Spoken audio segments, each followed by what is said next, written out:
ఎన్నోసార్లు నేను చెప్పిన అసెంబ్లీలో మీరు విన్నారు. ఇదే నరేంద్ర మోడీ ప్రభుత్వం మీటర్లు పెట్టాలి, నా తలకాయ పోయినా సరే పెట్టా అని చెప్పిన నేను.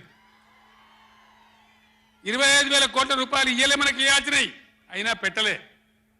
ఎందుకంటే నా తెలంగాణ రైతులు చెట్టుకోడు గుట్టకోడు అయినరు. హైదరాబాద్ పోయి ఆటో రిక్షాలు నడిపే గతి వచ్చింది.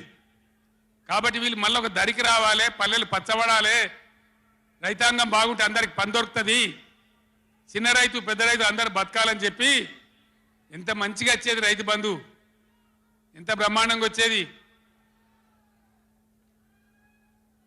మీ బ్యాంకులో పడి టింగు టింగుమని మీ ఫోన్లు మోగుతుండే. ఇప్పుడు బ్యాంకులో వడులు లేదు, ఫోన్ మోగులు లేదు. ఏం మోగుతుంది అంటే రోజు అసెంబ్లీలో అరుస్తా ఉన్నారు పనికి మాలిన మాటలు. అంతే కదా, మీరందరూ చూస్తున్నారు కదా. ఏం భయపడకుండా ఏం కాదు, మళ్ళా మనమే వస్తాం, అన్నీ చేసుకుందాం, ఏం కానీయం తెలంగాణను. ఈ మధ్యలో కూడా వీళ్ళు దుర్మార్గం చేస్తే కొట్లాడదాం, పోరాడదాం, మన హక్కుల కోసం నిలబడదాం. రే ఆగురాబాయ్ ఆగో, ఏ ఆపా రాజశరెడ్డి, అరే ఎవడాడు ఈ సభరా బాబు, ఇది మన సభ కాదు ఇది. ఎందుక పిచ్చోళ్ళాడా?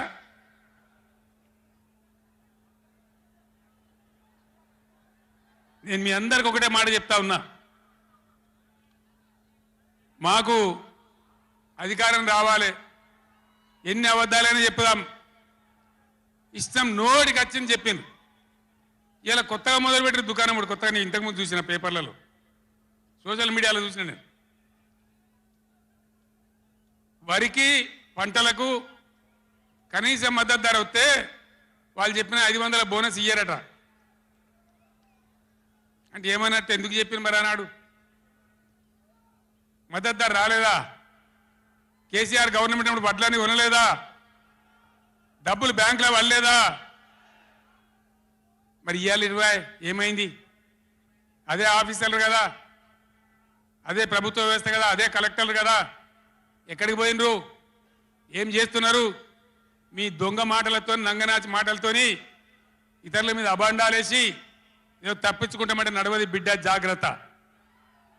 మునుపు జరిగినట్టే జరగాలి, ఇంకా మంచిగా జరగాలి, కానీ చెడ్డగా జరిగితే జరగనీయం, మిమ్మల్ని నిద్ర కూడా ఓనీయమని నేను చెప్తా ఉన్నా. అట్లా కొట్లాడతాను తప్ప ఊకోము. కృష్ణా జలాలలో, అటు గోదావరి జలాలలో తెలంగాణ రాష్ట్రానికి రావాల్సిన సంపూర్ణమైన వాటా వచ్చేదాకా బీఆర్ఎస్ కొట్లాడుతుంది.